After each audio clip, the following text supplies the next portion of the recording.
تم واقعی نہیں آنا چاہتے؟ کوٹ پہنتے ہوئے نظام نے ایک بار پھر اس سے پوچھا تھا، شاید وہ ارادہ بدل لیتا۔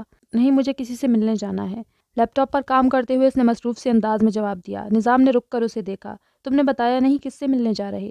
عکس کے ہاتھ تھم گئے تھے، وہ تذبذب کا شکار نظر آتا تھا، جیسے سوچ رہا ہو آیا بتانا چاہیے یا نہیں۔ ڈیڈ کے دوست ہیں جن کے اکاؤنٹ میں وہ میرے لیے پیسے بھیجتے۔ دوست کے پاس کیوں؟ ڈائریکٹ تمہیں کیوں نہیں بھیجتے؟ نظام کی الجھن فطری تھی، کیونکہ انہیں لگتا ہے کہ میں اب بھی ایک بچہ ہوں جو یہ سب ہینڈل نہیں کر سکتا۔ وہ تلخ ہو گیا، سیاہ آنکھوں میں دور کہیں ان کے لیے ناراضگی تھی، بے پناہ ناراضگی۔ عکس کی بات سن کر اسے سمجھ نہ آیا کیا جواب دے۔ بلا شبہ یہ ایک باپ بیٹے کا ذاتی معاملہ تھا۔ خیر میری بات چھوڑو، کیا صوفیہ بھی جا رہی ہے تم لوگوں کے ساتھ؟ اس نے آسمانی رنگ کی فراک پہنے تیار شیار منہ بنائے سیڑھیاں اترتی بچی کی طرف دیکھ کر پوچھا۔ ہاں ظاہر ہے، نظام کو اس میں کوئی مذائقہ نظر نہ آیا تھا۔ اتنی چھوٹی بچی کو ایسی جگہ لے جانا مناسب ہے کیا؟ عکس نے اسے کچھ احساس دلانا چاہا۔ میں چھوٹی ہوں، ڈرپوک نہیں، کنگ پن، ڈا کو بتا دیں۔ صوفیہ اس کے سامنے کھڑی نروٹے پن سے بولی تھی۔ عکس کے ایک ابرو سوالیہ انداز میں اٹھا کر دیکھنے پر اس نے گردن دوسری طرف گھما لی۔ یہ واضح اظہار تھا ناراضگی کا۔ اوئے چھوٹا پیکٹ، میں نے کیا کیا ہے جو تم مجھ سے ڈائریکٹ بات کرنے کے بجائے درمیان میں میسنجر ذرائع استعمال کر رہی؟ عکس نے حیرانگی سے دریافت کیا، لیکن صوفیہ نے کوئی جواب نہ دیا۔ وہ ہنوز چہرہ دوسری طرف کیے کھڑی رہی، البتہ اس نے سر اٹھا کر اپنے سامنے کھڑے اونچے سے نظام کو دیکھا، جیسے کہہ رہی ہو اب تم ہی جواب دو اس کا۔ عکس نے اپنے سوال کا جواب جاننے کے لیے نظام کی طرف دیکھا۔ مدام آپ سے ناراض ہیں کیونکہ آپ ان کے لاکھ کہنے پر بھی ہمارے ساتھ نہیں آ رہے، اس لیے۔ نظام نے بھی سینے پر ہاتھ باندھتے ہوئے مصنوعی ناراضی سے کہا۔ اوہ تو یہ بات ہے، اس نے سمجھنے والے انداز میں سر ہلایا۔ ان کی ناراضگی کا پھر ایک حل ہے میرے پاس۔ وہ کسی نتیجے پر پہنچا۔ صوفیہ نے تیزی سے چہرہ اس کی طرف کیا اور سوالیہ نگاہوں سے دیکھا۔ دونوں لڑکوں نے شرارت آمیز نظروں کا تبادلہ کیا، پھر عکس نے آگے بڑھ کر اس چھوٹے سے وجود کو بآسانی ہاتھوں میں اٹھا لیا۔ ہاں اب بتاؤ کون ناراض ہے؟ اسے گدگداتے ہوئے وہ ہنسی کے درمیان کہہ رہا تھا۔ پلیز ڈا، گدگدی نہیں۔ وہ کھلکھلاہٹ کے درمیان بول رہی تھی۔ نظام کی ہنسی بھی ان کے ساتھ شامل ہو گئی۔ زینے اترتے ہوئے لورنزو نے حیرت سے یہ منظر دیکھا تھا۔ صوفیہ کا چہرہ ہنسنے سے سرخ ہونے لگا تھا، مسلسل کھلکھلاتے ہوئے اب وہ بھی عکس کو گدگدا رہی تھی۔ ان سب کی توجہ ابھی اس پر نہ پڑی تھی۔ لورنزو کی آنکھوں میں چھائی سنجیدگی کم ہوئی تھی اور اس کے چہرے پر نہ چاہتے ہوئے بھی مسکراہٹ آن ٹھہری۔ پاگل ہیں سب کے سب، وہ زیر لب بولا تھا۔ کچھ دیر تک یوں ہی کھڑے رہ کر اس نے انہیں دیکھا، پھر قریب پہنچا۔ اب چلنا ہے کہ نہیں تم سب نے؟ مجھے جلدی پہنچنا ہے، ظاہر ہے میچ میرا ہے۔ سر پہ گہرے سرخ رنگ کا رومال باندھتے ہوئے وہ سنجیدگی کا تاثر دے کر بولا تھا۔ اس کی مخاطب کرنے پر ان سب کی ہنسی کو ایک ساتھ بریک لگا تھا۔ عکس کے تاثرات سب سے زیادہ سنجیدہ ہوئے تھے۔ ہاں ہاں چلتے ہیں، کم آن پرنسس، نظام نے جلدی سے کہا اور آگے بڑھ کر صوفیہ کو عکس کی گود سے اتار کر اس کے بال ٹھیک کیے، کپڑے درست کیے اور جوتے پہنائے۔ اب ٹھیک ہے چلو۔ نظام نے اسے انگلی پکڑوانی چاہی، جسے تھامنے کے بجائے صوفیہ نے مسکرا کر عکس کو دیکھا، پھر اپنی چھوٹی سی ہتھیلی کو بوسہ دے کر اسے اس کی جانب پھونک مار کر اڑایا۔ عکس نے ہوا کو مٹھی میں قید کیا اور ایک بار پھر اس کے چہرے پر نرم مسکراہٹ ابھری تھی۔ بائے ڈا، ہم جلدی آئیں گے، یہ کہہ کر ہاتھ ہلاتے ہوئے اس نے نظام کی انگلی تھام لی تھی۔ لورنزو نے لب بھینچ کر ان دونوں کو دیکھا، پھر اپنی حرکت سے سب کو حیران کر دیا۔ چلو اب، بہت دیر لگاتے ہو تم لوگ۔ بڑبڑاتے ہوئے اس نے آگے بڑھ کر صوفیہ کو گود میں اٹھا لیا اور اسے لیے کسی کو دیکھے بغیر گھر سے باہر چلا گیا۔ نظام نے حیرت سے عکس کی طرف دیکھا، اس نے شانے اچکا کر ناسمجھی کا اظہار کیا۔ ریکارڈو تم آ رہے ہو یا میں گاڑی لے کر نکلوں؟ چاہو تو پیدل چلے آنا یا پھر ٹیکسی سے۔ لورنزو نے باہر کھڑے کھڑے ہونک لگائی تھی۔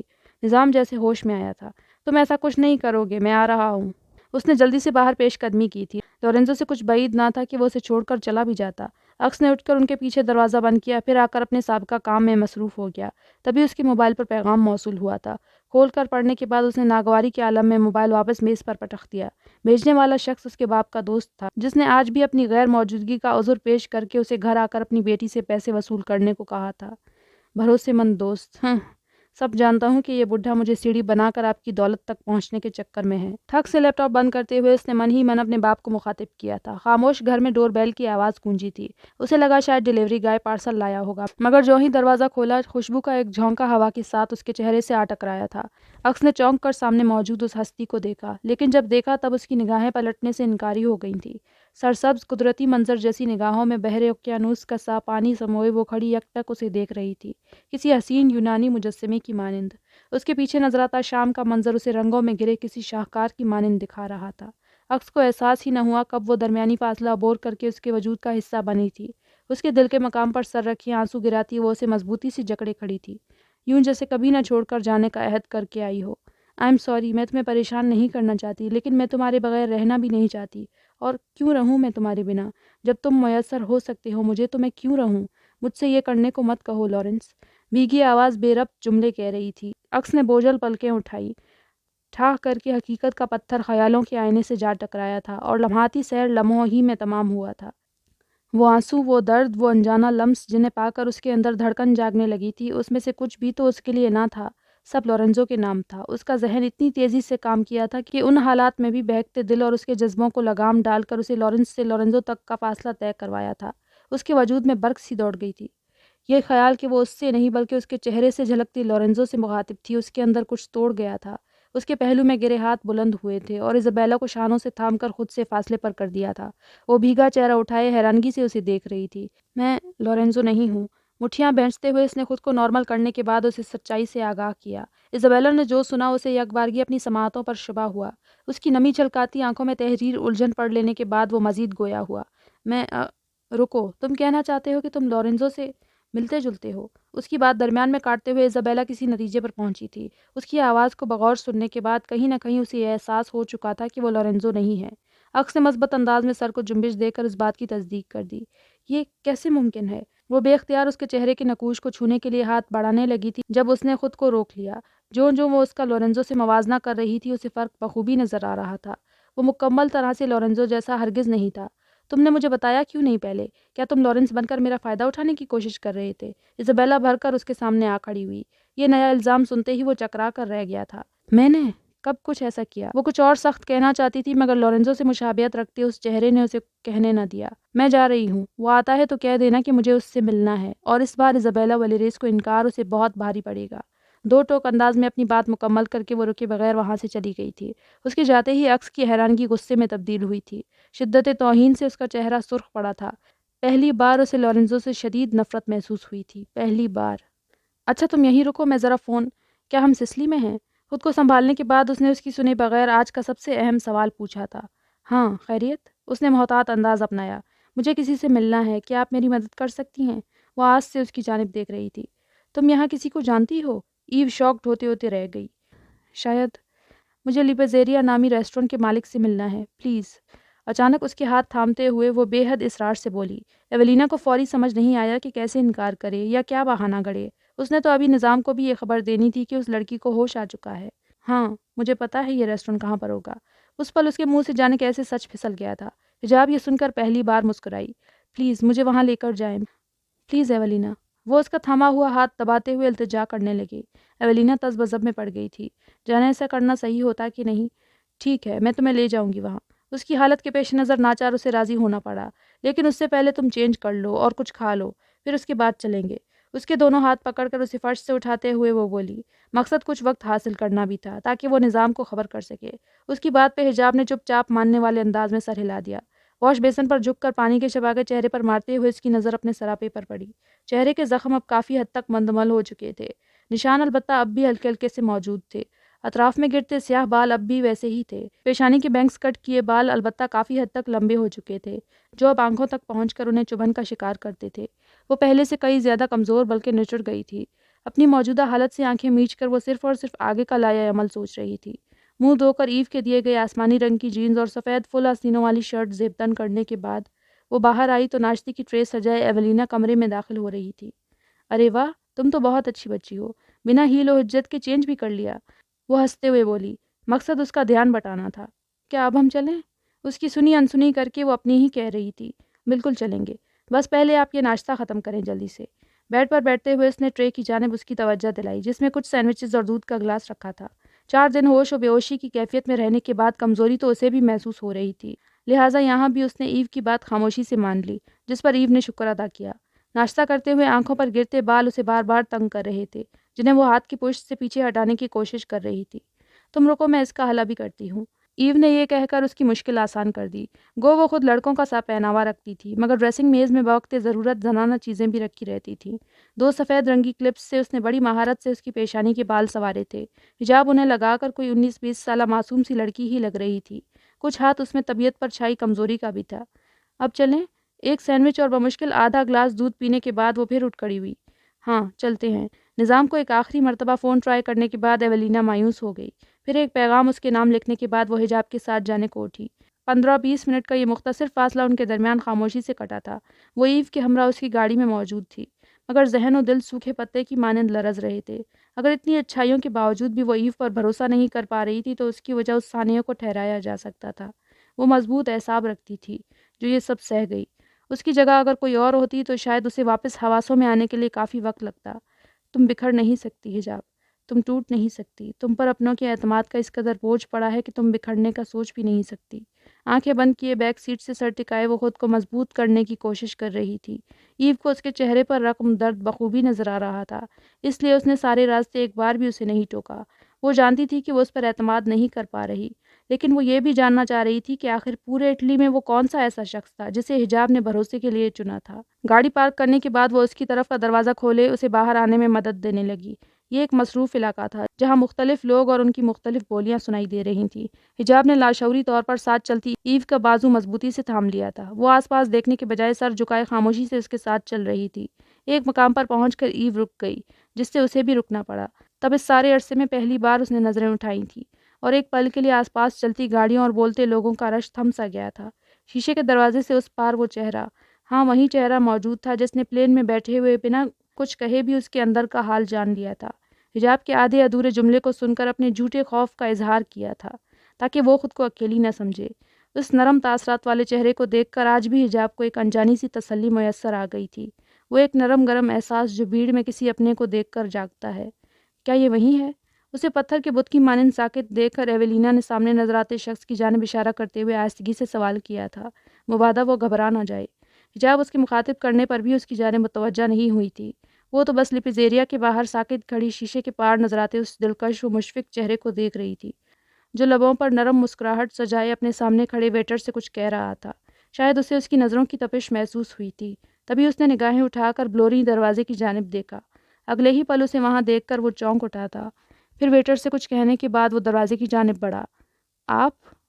کٹاؤ دار لبوں نے حیرانگی سے بس اتنا ہی استفسار کیا تھا، اور اگلے ہی پل وہ ارد گرد دیکھے یا کسی کا خیال کیے بنا چند قدموں کا یہ فاصلہ بھاگ کر طے کرائی اور اس کے وجود میں پناہ گزین ہو گئی۔ اوہ، لگتا ہے یہ اس کا لور ہے۔ حجاب کی اس حرکت پر ایویلینا یہی سوچ کر مسکرائی تھی، جبکہ دوسری طرف وہ شاکڈ ہوا تھا۔ فولڈ کی ہوئی آستینوں والے ہاتھ اس کے پہلو میں ہی گرے رہے تھے۔ وہ تو بس حیران سا تھا۔ دوسری طرف حجاب اس کی کیفیت سے انجان آنسو بہا رہی تھی۔ وہ اسے یوں مضبوطی کے ساتھ جکڑی کھڑی تھی جیسے وہ کہیں کھو جائے گا اور یہ آخری شخص ہوتا جس کا کھو جانا وہ افورڈ کر پاتی۔ آخر کو اس ظالم اور انجان ملک میں یہ تھوڑا بہت جاننے والا چہرہ وہ کیوں کر کھو جانے دیتی؟